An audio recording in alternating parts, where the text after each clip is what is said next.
साथ हमने किए उनको हम पूरा करना शुरू करें।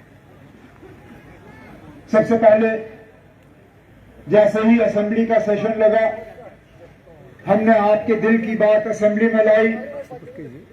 आप लोगों ने जगह जगह असेंबली इलेक्शन इंतखाबात के दौरान हमें ये कहा कि 5 अगस्त 2019 के फैसले आपको मंजूर नहीं है और आप चाहते हो कि असेंबली से ये आवाज जाए कि हमारे साथ जो 5 अगस्त 2019 को हुआ वो ज्यादती हुई, वो धोखा हुआ, हमारे हकूक हमसे छीने गए और हम चाहते हैं कि आईनी तौर जो जम्मू कश्मीर का दर्जा था वो दर्जा जम्मू कश्मीर को वापस मिलना चाहिए।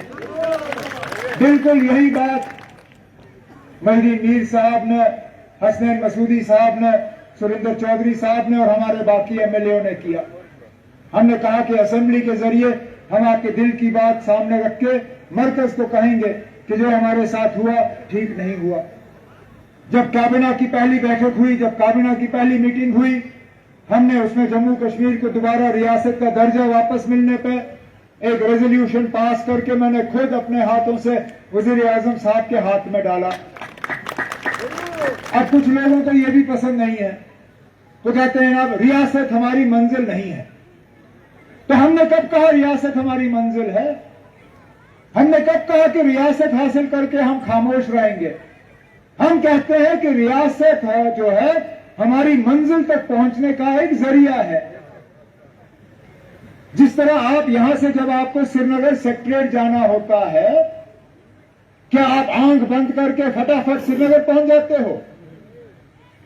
आप यहां गाड़ी में बैठते हो, पुलवामा जाते हो, मुमकिन है पुलवामा में आपको गाड़ी बदलनी होती है, वहां से गाड़ी बदल के आप हाईवे पे चढ़ के अठवाजन आ जाते हो, वहां बड़ी गाड़ी से उतर के आप छोटी गाड़ी में चढ़ के फिर सेक्रेटरीट पहुंच जाते हो। मतलब ये कि सेक्रेटरीट आपका मंजिल है, लेकिन मंजिल तक पहुंचने के लिए आपको पहले एक जगह से दूसरी जगह से तीसरी जगह और फिर मंजिल। इसी तरह रियासत जम्मू कश्मीर को दोबारा रियासत का दर्जा मिले, ये हमारी मंजिल नहीं है, लेकिन कम से कम हमारे मंजिल तक पहुंचने का एक बहुत बड़ा जरिया है और हमने उस जरिया तक पहुंचना है।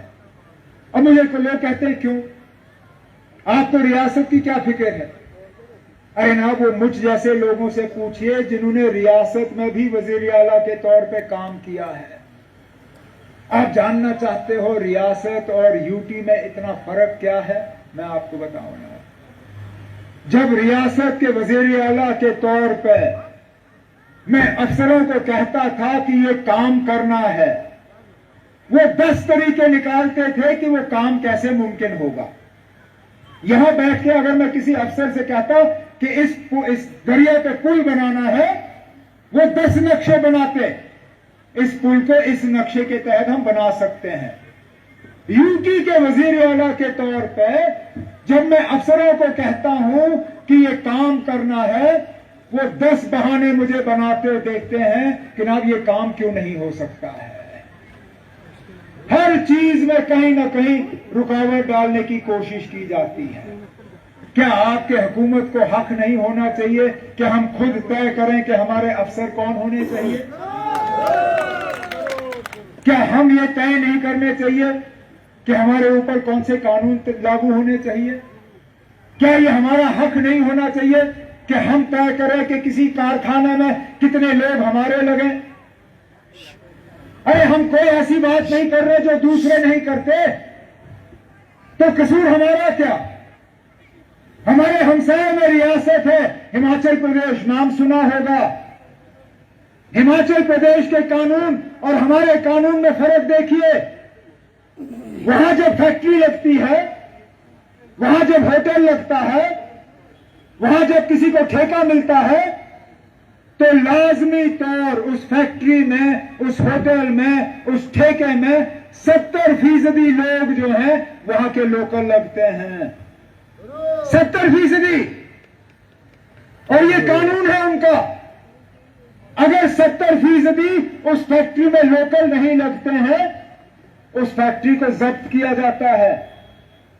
फैक्ट्री के मालिक को एक डबल पैसा मुआवजा नहीं मिलता और वो फैक्ट्री लेके किसी और को बेच के वहां पे फिर लोकल लोग काम करना शुरू करते हैं। अगर हिमाचल के लिए यह कानून सही है तो जम्मू कश्मीर के लिए क्यों नहीं?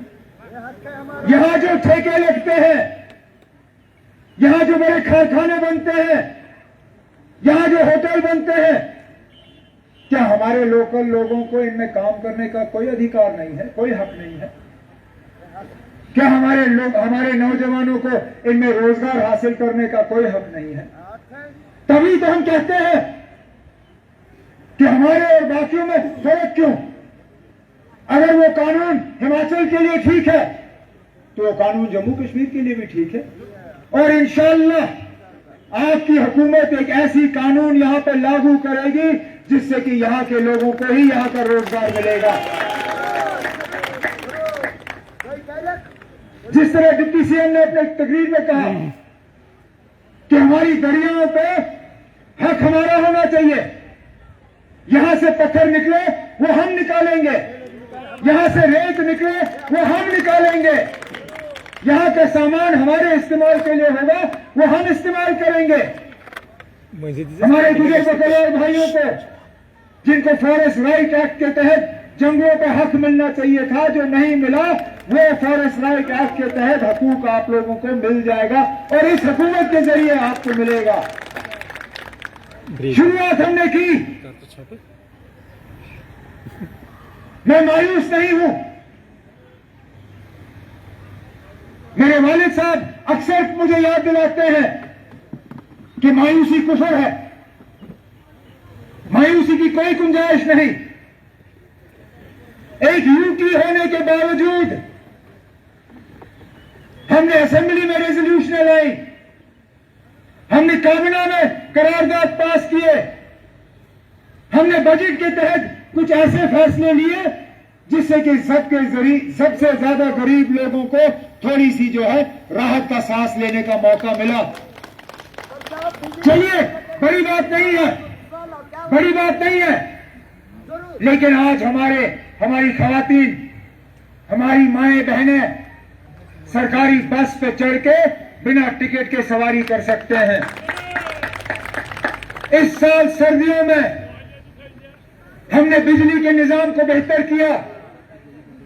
बर्फबारी के बावजूद हमारी मुकम्मल कोशिश रही कि बिजली की कटौती ना हो।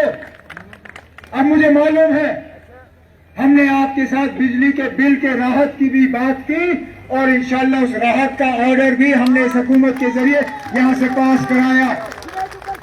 इसी तरह राशन का स्केल बढ़े, शादियों के लिए मदद उसका हमने